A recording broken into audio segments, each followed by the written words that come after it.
and welcome to Dropping the Hammer with Dale McFadin, presented by the Arkansas Democrat-Gazette. I am Dale McFadin, a general assignment reporter with the Gazette, and we're back this week to talk about NASCAR, and with me, as always, is my co-host, Jared Haas. Jared, we just had a race where we had 37 lead changes, a last lap pass for the lead via contact, and a post-race fight. Which track were we just at? You would make a guess of like Talladega or even like Bristol, but that would be dead wrong, wouldn't it? Yes. We just had a race, the best race of the year at Kansas Speedway, of all places. I think it's safe to say that Kansas Speedway is now one of the best tracks on the NASCAR circuit, at least when it comes to the NASCAR Cup Series. Because what we saw Sunday with Denny Hamlin's win in the Advent Health 400 was the best race of the year by far. Take him now. He's going to get to him, get him loose. He is loose. Got him loose. He got to wiggling. They're going to be side by side. But Denny had to lift. He did. Oh, he turned him. Clear. And Larson's in the wall. Oh, my gosh. Barely tapped him. Run, Denny. Oh, goodness gracious. Denny Hamlin comes sailing off turn number 4. Sure did. To the checkered flag. Hamlin wins Kansas after a fierce battle with Kyle Larson, who finishes second. Took it from him. Literally took it from him. I mean, that was a pretty good darn race between the finish of it, what we had post-race too, and even during the middle and beginning parts of the race, it wasn't like a really dull type of race. That wasn't something that like people were falling asleep to. I felt like people were engaged. And I think this was a big win for NASCAR, considering the fact they had some stiff competition going around that same time. Yeah, this is second week in a row, third week in a row where ratings have been up, I believe. We'll get to that in the news roundup. But yeah, went up against Formula One, and I think NASCAR won today when it comes to stuff to talk about. Yeah, I mean, it was a pretty dull day for F1. It seemed like it was just Red Bull win. But NASCAR, we've got plenty to talk about. You're going to have to stick around right here for this. But yeah, Denny Hamlin wins the Advent Health 400 after a last lap pass of Kyle Larson. This is Denny Hamlin's 4th win at Kansas Speedway, which is the most at the track by any driver so far. It's the 400th win for Joe Gibbs Racing. That's the second week in a row that someone over the age of 40 has won a race, after no one over the age of 40 had won up before Martin Truex Jr. last week at Dover. We have 9 different winners through 12 races, so not quite the pace that we had last year. But no, Denny Hamlin gets his first win of the year from pretty much lap 3. From the start of this race, it was cooking. Oh, I know. It's ironic, too, that NASCAR at the beginning of the year, they can't buy a thrill for the life of them. It seemed like bad news line, bad news line. But all of a sudden, it seemed like right in the middle of the Dover rainfall, they made a good call, delaying the race pretty quickly. Dover was pretty decent. Now we got Kansas, and people were excited for this finish and excited for the race, considering the fact that there were storylines throughout the field. I mean, you had a Chevy try to chase down these Toyotas all day. What was it? One point, Toyota took the top 6 spots, and there's 6 Toyotas. It wasn't top 6, but they had 6. They had it at one point. All 6 were in the top 8. Well, no, that was even the top 7. I mean, they were all up front on that toward the I think the beginning, middle stages of stage 1. But, I mean, they were pretty impressive, to say the least, because, I mean, that was Toyota's backyard. 2311 Racing swept those, and still a Toyota won this past weekend at Kansas. We talked about last week how that race had comers and goers. This was the definition of that kind of race, because we start off with Kyle Larson and William Byron on the front row. Byron drops like a rock. Then came back as a rocket. I mean, he recovered from his snafu. Yeah. Kyle Larson spins from contact with Reddick, and he had one of the fastest cars, and he's up there at the end trying to run away from Hamlin. We had 4 different leaders who led double-digit laps. Kyle Larson, 7 times for 85 laps. So yeah, but you also had Martin Truex Jr. leading 79 laps. So he's still on a hot streak after his win at Dover. Tyler Reddick led 23 laps. So at one point, Chase Elliott comes out of nowhere to vie for the lead. So it was Toyotas, then Chevys, and then Toyotas at the end. Yeah. So there was like a cycle going on. But the last 20 or so laps were riveting, seeing whether Hamlin could get there or not. And he got there multiple times, but it took until the last lap for him to get by, which I don't think what Hamlin did was anywhere remotely close to a dirty move or anything like that.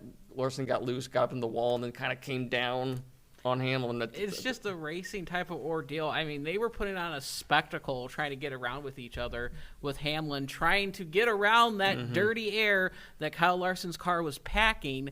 And it was just that back and forth battle, and Hamlin couldn't get that opportunity to get past him until, coming off of turn 2 for the final lap. I thought this was going to be a classic race finish to the line. Someone's going to win by thousandths of a second too. But it was more of a, Kyle Larson went up against the wall, and, he went down. Hamlin wasn't going to give him any room, wasn't going to lift. Larson was going to lift. And Hamlin and Larson's fenders made contact, and Larson was the loser of the situation. Mm-hmm. So, I mean, can you blame him? No. I mean, that's going to be harder to move. Moving someone out of the lead on last lap is going to be harder to move than a 300-ton furnace down the Arkansas River. And this has got to be a little bit of deja vu for Kyle Larson after how this race ended last year with Kurt Busch pressuring him into making a mistake and going on to win the race. But like 12 races in to the season, this was easily the best race of the year so far, in my opinion. Here's what Denny Hamlin had to say about the win afterwards Sunday. Yeah, I knew we were better. I saw him starting to get loose pretty early in the run, but we were able to kind of pick through William there, and then it was just a slow march towards Kyle. And it really started with about 3 laps to go or so. I was able to get beside him a few times, but there was one where we caught a couple lap cars, and I got to the inside of them, and the lap car chose my lane on the bottom, and that really hurt us. I thought that was our best opportunity to pass him. And then so we were 2 to go. I knew the only way I was going to have an attempt to get near him was to get a huge run off of turn 4. So I ran way up high in turn 3, really kind of a Kyle Larson line, way up by the fence, and I just pulled it down and got a huge run. And that run down the front straightaway allowed me to pack air on him getting in the corner and get him up the racetrack so I could get beside him. And so we were both pedaling the throttle on the exit. I was sideways and he was sideways, and then as he started to kind of get ready to clear, I knew it was going to be close whether he was going to clear me, and I'm just trying to grind on his left side, trying to keep the side draft as tight as I could, and it's just a super sensitive part of the car if you get to the left rear, and obviously it hooked him to the right, and we won. The end. All right, we're going to go ahead and take questions from the media. If you have a question for Denny, raise your hand. We'll work to get a microphone to you. We'll start with Zach and then go to Justin. Back to Bob. Zach Sterniolo, NASCAR.com. Denny, first of all, congrats. The racing out there, like I was just talking with Chris, obviously really aggressive all day long. What was your perspective from behind the wheel? And do you feel like that level of intensity will continue into the playoffs? Well, this is a Kansas track thing, right? This is just a perfect racetrack for this race car. The match between the car, the tire, and the racetrack it's just a perfect match. That's why you saw today really nobody running away from the field, as many leaders as we saw side by side. I mean, 2-3 laps in, I saw these guys dicing up 3 wide for the lead. It has just enough fall off where track position is very important, but it's not everything. You can still get position on someone like you saw there on the last lap. So it's just it's a Kansas thing. And so what happens is that the preferred lane's up high, so you have to drive in the corner and pull a slider on someone, and sometimes that slider doesn't work, which is why you saw most of the wrecks, I think, were probably a product of that. All right, so Kansas. like I said, we had a post-race fight. Yeah. Well, let's run through the top 10 first. Yeah. And then before we get into the fight, because, like I said, there are quite a bit of Toyotas up there. Well, some Toyotas, but not a lot. You had Denny Hamlin capturing the win this season. Then Kyle Larson was second. William Byron finished third. We had Bubba Wallace in fourth. Ross Chastain, who we're going to be talking about, finished fifth. Joey Logano is sixth. Chase Elliott finished seventh after a quiet day. Martin Truex Jr. led quite a bit of laps, finished eighth. Tyler Reddick was ninth. And Austin Dillon finished 10th. And you notice there's only one Ford inside of that top 10. Wow. Yep, that's Joey Logano. Not a great day to be a blue oval. This is not their venture on that with these Kansas Speedway. I knew it was going to be, like I said, that type of track's a Toyota Chevy type of track. So, yes, the other man of the hour this week is Mr. Ross Chastain, and it feels like we're a broken record, or whatever you want to say. So 2 weeks in a row, Ross Chastain brings the spotlight on himself a little bit. Actually, it was no Gragson who brought the spotlight onto Ross Chastain in the middle of the post-race celebration on the front stretch for Hamlin. We get an altercation, however you want to call it, and it interrupted Kyle Larson's post-race interview with Fox. Yes, it did. That's usually how it happens, though. Yeah. Is that you're in the middle of an interview with someone, and all of a sudden, fight, and that's what we got. We actually got a punch.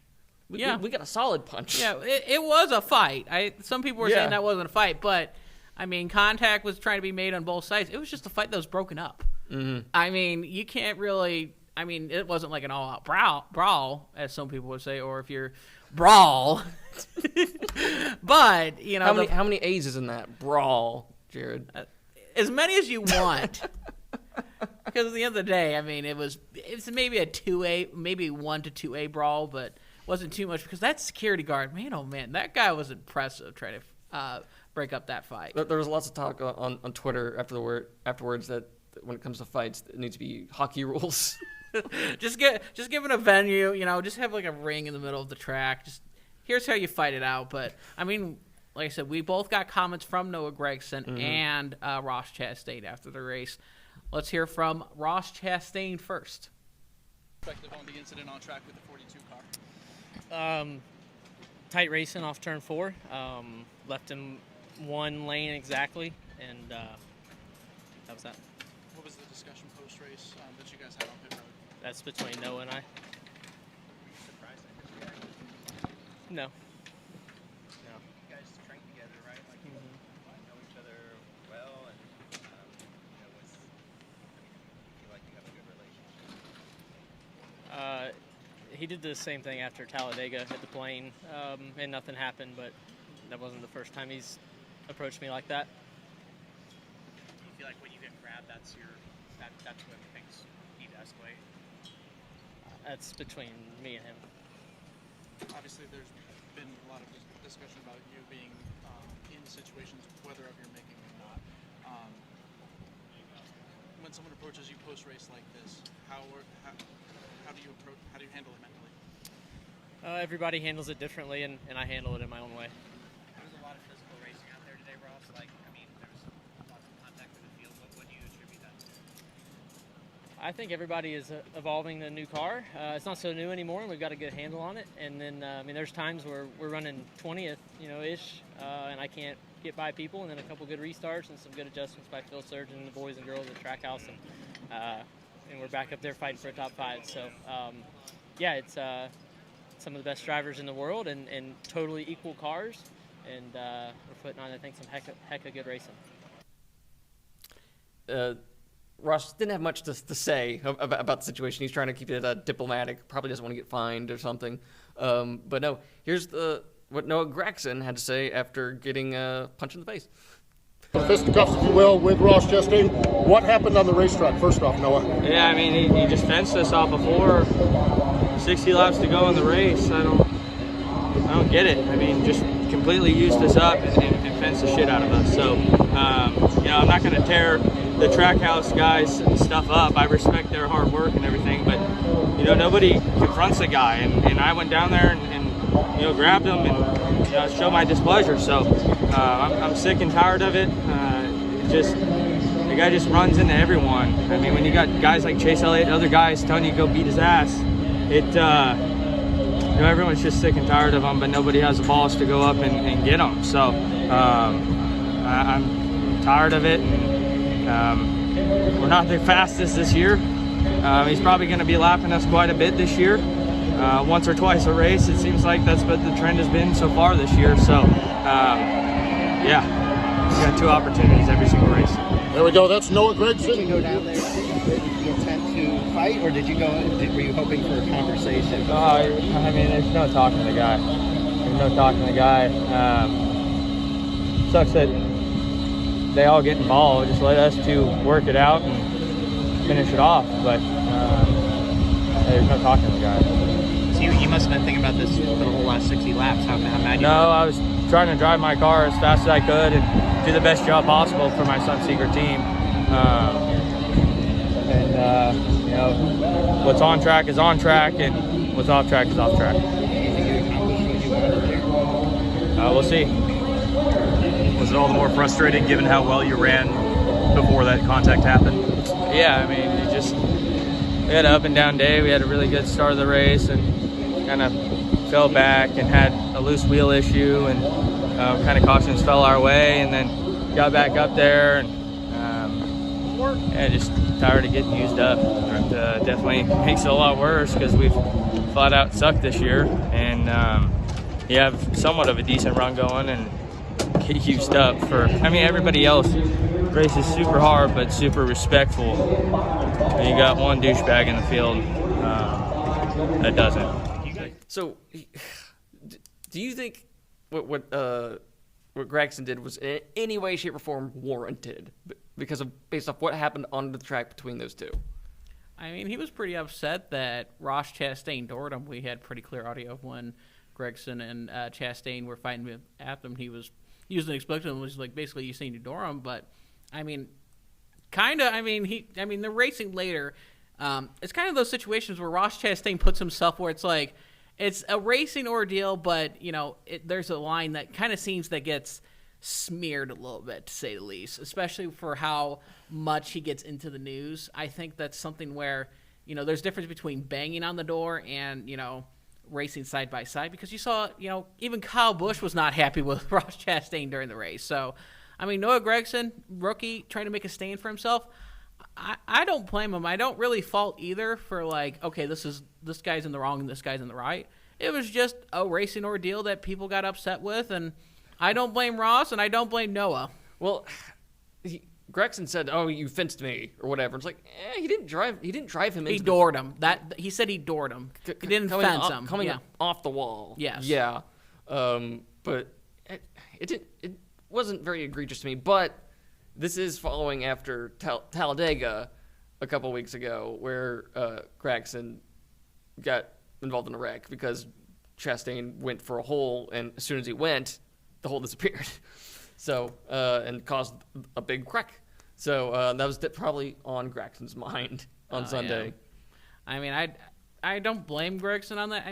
He's not had the best of seasons, considering what he had last season in Xfinity Series, being a championship contender, now struggling with Legacy Motor Club. You kind of just feel bad for that team. That's it's just in and out bad, luck with them. So he's trying to make a stand, and what was it Chase Elliott during the post race was somebody's got to go get him. The way Gragson phrased it made it sound like Chase Elliott had said that before the fight, goading him into doing it. So I don't know if that actually happened or not, but yeah, Chase Elliott's saying someone's got to do it. It feels like a very, passive me, aggressive you type of ordeal. Chase Elliott's not going to go out there and, fight that fight. You didn't see it with Hendrick Motorsports with Kyle Larson last week at Dover. I would love to see Chase Elliott get in a fight. Can you imagine? We had that a little bit, at Bristol, but it wasn't a fight. That was shouting. That was finger pointing and stuff like that. He got an altercation, just didn't get into a fight. But that would be something. Chase Elliott getting into a physical altercation. You know who'd be in the right in that situation? How many people do you think Chase Elliott could just straight up beat in a fight one-on-one? How many people in the field? He's not going to beat BJ McLeod. I'll say that much. He ain't going to beat BJ. I mean, you almost need like a bracket for that. Forget like Denny Hamlin's like bracket thing. You just be like, all right, who would win on a one-on-one fight? That's another promotion. Like, hey, after the bracket with Denny Hamlin, have that one as well. Well, wouldn't you know it? In the Denny Hamlin bracket challenge, guess who went head-to-head at Kansas? Chastain and Gragson. And guess who came out on top? Chastain. Yeah. Could see that a mile away. So anyway, like Kansas is on a hot streak. The last 3 races there have been exceptional races. Denny Hamlin said, in that clip earlier, it's just like this perfect mix of car, tire, and all the track surface coming together. And where do you put Kansas when it comes to tracks on the schedule? Where would you rank it right now? I mean, this is better than Talladega.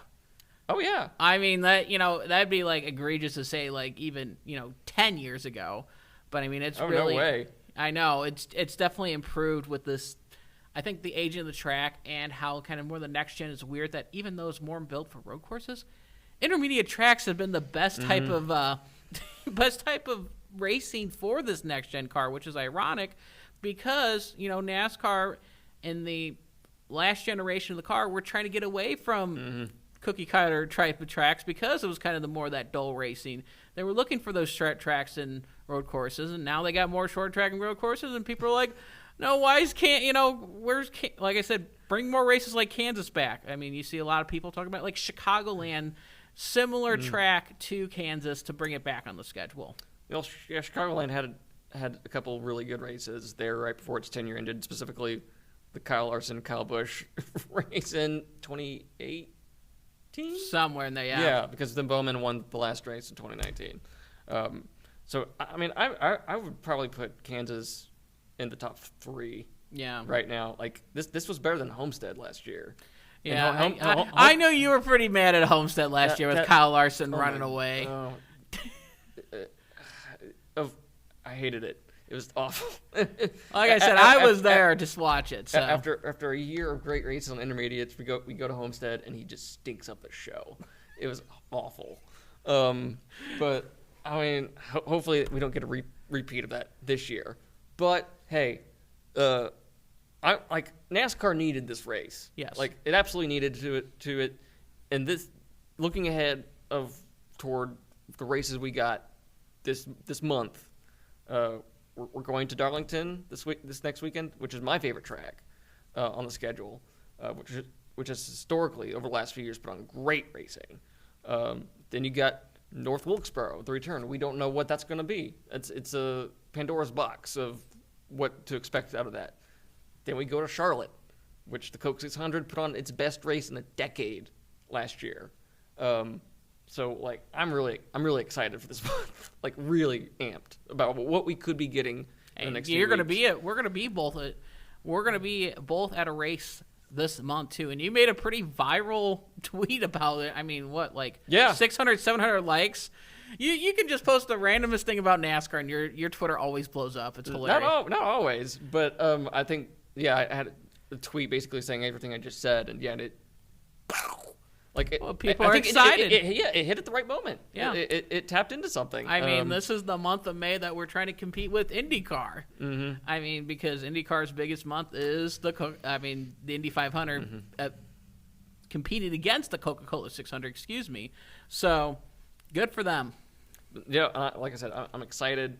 NASCAR needed this, and I think the reaction to Kansas shows that everyone was just ready to have something good to talk about. And we got a great race, and we got a fight. Yeah. So, hey, that's great. So, all right. I guess moving on from Kansas, now let's go to news.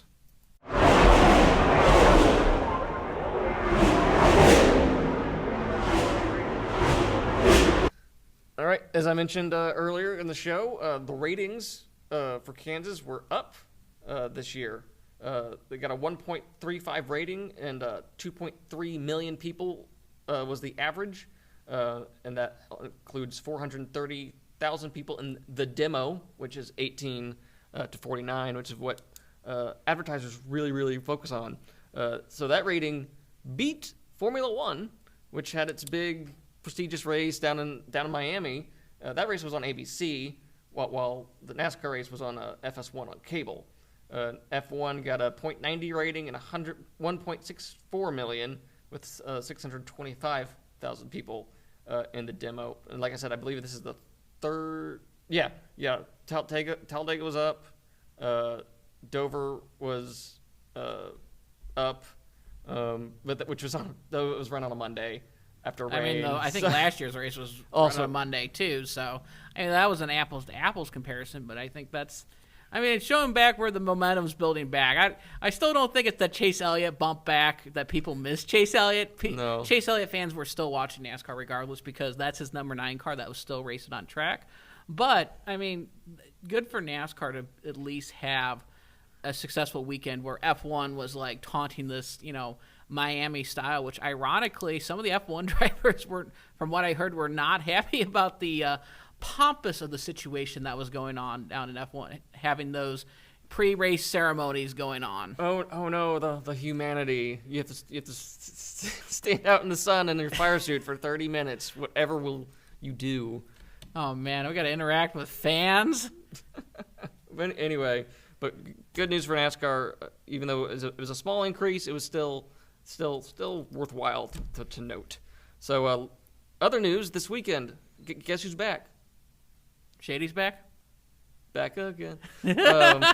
No, Ryan Newman, the Rocket Man, is coming back out of retirement to run select races with Rick Ware Racing. Did he ever really retire? No. He still runs modifieds. Yeah, and SRX. Yes. But no, Ryan Newman, he's back. Select schedule with Rick Ware Racing driving number 51 car in the absence of Mr. Cody Ware and his ongoing legal problems that erupted last month. Newman's going to race this weekend at Darlington. He'll also be at Richmond, Bristol, and Martinsville.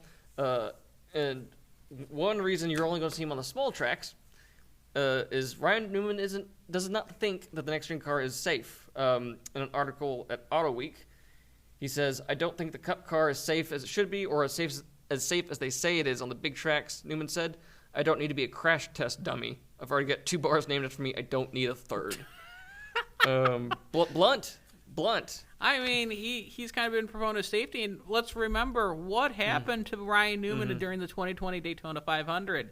Yep. I mean, he pushed the bounds of safety and, was out for a few races because of that car. And there's already been more concerns with the safety of this car compared to the last generation where he had multiple drivers, sitting out for the season because of their injury. So, I mean, I don't blame Ryan Newman. He's already accomplished what he's got a lot in his career, and I believe he named to the 75 greatest drivers as well. Yep. So he's, accomplished NASCAR driver. He's just ending on his resume and still doing what he loves is racing. But, I mean, I don't blame him. You got a Newman bar in there for a reason. But if you're Ryan Newman, why do this stint with Rick Ware? Rick Ware's... Why not? I mean, there's only 36 cars that compete, 36 to 40 cars, depends on the open cars, but there's 36 full-time teams. And, I mean, when opportunity is going to come up to have that, I mean, it's a great opportunity. He didn't really announce his NASCAR retirement. It just, he kind of got pushed out of the way from Roush, and, that was that. So it's just like, all right, I'll just do my, do some modified racing, do some SRX. And, like I said, I don't think he wanted to retire just yet. I think he still had some more juice, but I think this is the perfect balance between Ryan Newman wanting to race and not, racing the whole schedule. Yeah. All right, moving on. As we've already mentioned, as we talked about last week, this weekend is the throwback weekend for NASCAR at Darlington Raceway, the track too tough to tame. And so a slew of throwback paint schemes have been announced in the last week since we last talked. Of note, Mr. Chase Elliott will be throwing back to his father, Bill Elliott's red paint scheme from when he raced for Ray Abraham in a Dodge. So that's a cool-looking car. This is interesting. Kevin Harvick, who's sponsored by Sunny Delight this weekend, that's just such a weird sponsor. Kevin Harvick, 46-year-old man being sponsored by a drink that's primarily drunk by 8-year-olds. I mean, hey, it's just what sponsors sponsorship too, but I mean, he is throwing it back to what would never was. Yes, this is interesting. He's driving a paint scheme that he would have driven in 2001 in select races for Richard Childress Racing that would have been sponsored by AOL. But then Dale Earnhardt died, and Harvey got put in that car, which became number 29. And so, yeah, they're throwing back to a paint scheme that he never ran, officially. Well, I mean, he never ran it, but Jeff Green did run that paint scheme. You Yeah. know, Richard Childress Racing found him a ride with that opportunity. But, yeah, Harvick was scheduled to race in that car. Yeah, so that's a fun paint scheme. Another one, Harrison Burton, is throwing back to his dad, Jeff Burton, by driving his 1999 Exide Batteries paint scheme. I want them to run the 97 paint scheme from when Jeff Burton won his first race, which I was at Texas Speedway. I don't know why they haven't done that one yet. I feel like the quiddity of Harrison Burton's throwback always has to go back to his father. I mean, he's done it with the Gain car, quite a few other Exide Batteries cars as well. So, I mean, I think he'll get there. He has time. There's going to be more Darlington races for him, so I wouldn't be surprised if there's more Jeff Burton throwbacks that are done. And this is the last one I'll note. Tyler Reddick, in the number 45 car, will be throwing back to Kurt Busch's Sharpie paint scheme from I believe 03. Yes, 03. Even though Kurt Busch threw it back himself too, back when he was with Stewart Haas Racing. I mean, it's kind of the symbolic now with it being 2311 Racing. That was Kurt Busch's car, and still throwing it back to Kurt Busch. But that's also the car that's part of one of the closest finishes in NASCAR history at Darlington 20 years ago. This year, when Kurt Busch narrowly lost to Ricky Craven. At least we don't have any Ricky Stenhouse Jr. tied throwback. You mean that scheme that was not a throwback? Yeah, exactly. So of all the paint schemes that have been announced, Jared, which one has been your favorite? I mean, I actually like one down in the Xfinity Series that we haven't talked about. The Josh Williams throwback for Call 811, throwing back to the Kevin Harvick Mexico paint scheme, the white and green one. It's kind of an obscure paint scheme. And I missed that one. Yes, Josh Williams, if you look it up during his on his social media, he has the paint scheme, which we'll probably show here, but it's throwing back to Kevin Harvick in 2005 in Mexico. Okay. All right, so as we also discussed last week, NASCAR's been unveiling their additions to their greatest drivers list as part of the 75th anniversary. And since last week, they've announced Kevin Harvick, both Kyle and Kurt Busch. Joey Logano was announced today. Sam Ard, who was a two-time Xfinity Series champion back in the 80s, was also announced. Larry Phillips, who won 7 NASCAR Weekly Series regional championships and 13 track championships, was announced. And also Brad Keselowski. So as of we're recording this on Tuesday, there's only 2 spots left. And I think it's pretty safe to say that it's either going to be Jimmy Johnson and Matt Kenseth. You sure about that? There ain't going to be some surprise like Kenny Wallace or Mike Wallace throwing it in there. Or even like Jack Sprague, throw him in there. Well, Jack Sprague should be on it. Yeah. He absolutely should be. He should be in the Hall of Fame. But no, I'm pretty sure those spots are going to the only remaining drivers who won Cup titles. So I mean, if you don't get 7-time, and I'm probably thinking that's what they're going to be doing at Darlington is revealing Jimmy Johnson's 7-time as on his list. So Kansas is probably going to be next. They're going to throw us a curveball and they're going to put Michael Waltrip on it. That's what they would do. I mean, hey, come on now. He's won 2 Daytona 500s. Yeah, and look, Sterling 2 more than you and me combined. Well, I still don't think Sterling Marlin should be on that list. So that's a conversation for another podcast that we did. Anyway, all right. That's enough of news. Now on to our preview of the Goodyear 400 at Darlington Raceway.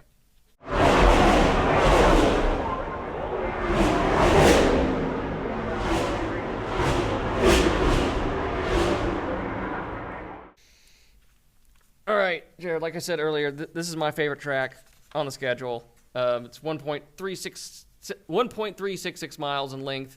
The race is scheduled to be 293 laps, 400 miles, in under hopefully a clear, bright, sunny skies, I hope, because the hotter that track is, the better the race is going to be.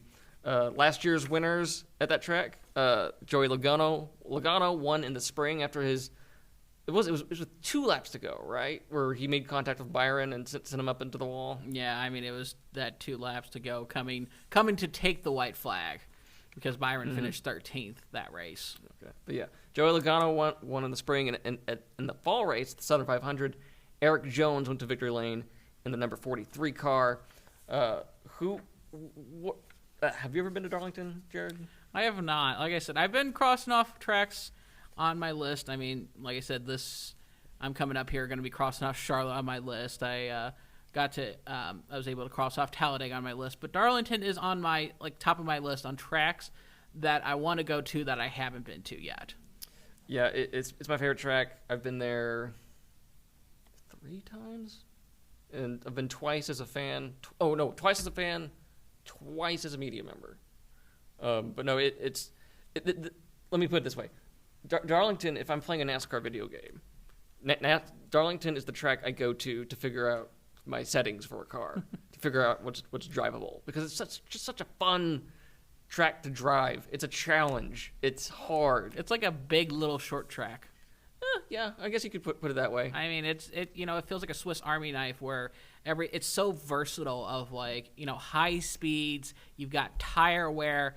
The cream is really going to rise to the top in these occasions too. It's no fluke that Logano's a previous champion in there. Mm-hmm. Eric Jones won in the fall, but I feel like Eric Jones and the Southern 500 is just 2 things that are meant to be. But I mean, there's a reason why cream rises to the top at Darlington. Yeah, and last year, Tyler Reddick and Joey Logano were the only 2 drivers who finished in the top 5 of both races. So those are guys who should definitely look out for. My pick for this race is Ross Chastain. No, this track owes Ross Chastain. He's good here. He was good there from the drop of the hat when he got in the 42 car for Chip Ganassi Racing in the Xfinity Series. Should have won that race, and I believe it was 17, something like that. He started from the pole, had a rocket, then he got into an altercation with Kevin Harvick on the track, which ruined his day. Should have won there, I believe, 2020 or 2021. I think it was the COVID year, but he and I believe Denny Hamlin got into it, and I believe Brendan Jones snuck by for the win. Does that sound right to you? I'm trying to remember the Xfinity Series. Feels like so long ago. Feels so short, but still long ago with that. Yeah, I mean, Ross Chastain, I feel like one of his early career highlights was with him and Kevin Harvick. Pretty interesting pick for Ross Chastain. And he's yet still winless for over a year, which is kind of surprising. He's leading the points. I know. That's like the thing with Ross Chastain. He was in the championship for last season, and he's leading the points. It's like he's doing all these things in the news, yet he's still up front, which is kind of more surprising. I want to find out what's the latest in a season someone has led the points without. That's your next tweet right there. Having won a race. That's your next tweet right there. Need to figure out when did Matt Kenseth win his one race? That was at Las Vegas. Was that early in the year? Yes, early in the year. It was like the 3rd race of the season. But no, that is probably something I should look into. What's the latest that someone has led the points? Because there were 12 races in. Yeah. And he's got a 31-point advantage over Christopher Bell. Yeah, I mean, four of the top 6 are Toyotas. I've got to say this much too. I mean, I almost want to pick some low-hanging fruit with this situation. I feel like Kyle Larson is going to have some redemption with this of what happened at Kansas, and he's going to be pulling a victory lane. But I'm not going to be snoozing on Martin Truex Jr., Denny Hamlin, or even that factor, Joey Logano too. I think those 3 drivers are going to contend, but I think at the end of the day, I feel like Larson is owed for it. Last season, he was running up front, and I believe he had some, if I was mistaken, some transmission issues after he spun early in the race, basically finished, like I said, multiple laps down. So, and I think he finished 2nd the year before in that spring. So Larson feels like he's due for a win at Darlington. Kind of weird to say, but I think Larson gets it done this weekend. And hey, I picked the winner last weekend with Denny Hamlin. So I don't believe I've picked a winner yet this season. You are our winner here, Daniel. Wait, who did I pick? Reddick for Coda? I picked Reddick for Coda. Oh well. Anyway, we'll review the tape later. We'll give you some updated standings. But anyway, no, the Goodyear 400 that'll be on Fox Sports 1 at 2 p.m. Central Time, so you can tune in for that. Before we go, I have to ask, as we mentioned, Denny Hamlin and Dirty Mo Media, they've got their bracket challenge going on online right now. You filled out a bracket. I filled out a bracket. Who do you have winning your bracket? I think it was. I gotta remember now. I think it was between like Hamlin and Byron, and I think I actually had Hamlin winning out on this edge too. I have Hamlin going to the final against Truex, and then Truex winning. I mean, Hamlin. I think he's starting to get that white hot now, and I mean, he's got those mulligans out of the way, and he finally got that win, that darn win. Now, it seems like that too. Seems like once they get that one out of the way, more likely to knock out some more wins as well. The one thing about this bracket challenge, I want them to take this and apply it to the All-Star race. It's up next year or something like that. I want match races. Give me one-on-one match races between drivers, and we just eliminate them as we go, and we have a Final Four race or a Final Two race. Like in the second round of this bracket, it's Brad Keselowski and Kyle Busch. Why don't we have as the format of the Clash? Just keep the All-Star as it is, keep that as the nostalgic. But if we want to go the new age of this bracket type of ordeal that was kind of more introduced in the 2010s, as the DirecTV kind of more in the background type of ordeal, let's just have that as the Clash instead of the calamity corners that we call the Coliseum. That's an idea, but like I said, Keselowski and Kyle Busch are paired. I desperately want to see a one-on-one race between Brad Keselowski and Kyle Busch at Darlington. 5 laps, winner take all. Like feels like one of those EA Sports challenges. Yeah. Put you in the driver's seat against Kyle Busch, a NASCAR Cup Series champion. So, I mean, it would be an interesting concept, but I think it would be something I'd like to see it for the Clash, like starting out, like who's going to be out in the gate strong versus who's not. All right, but yeah, the bracket challenge, it's very interesting, and so far apparently very popular. But anyway, that's going to do it for us this week. I'm Daniel McFadin. This has been Jared Haas. You can find me on Twitter at Daniel McFadin. You can email me at dmcfadden@adgnewsroom.com. Where can they find you, Jared? And you can find me on Twitter at RealJaredHaas.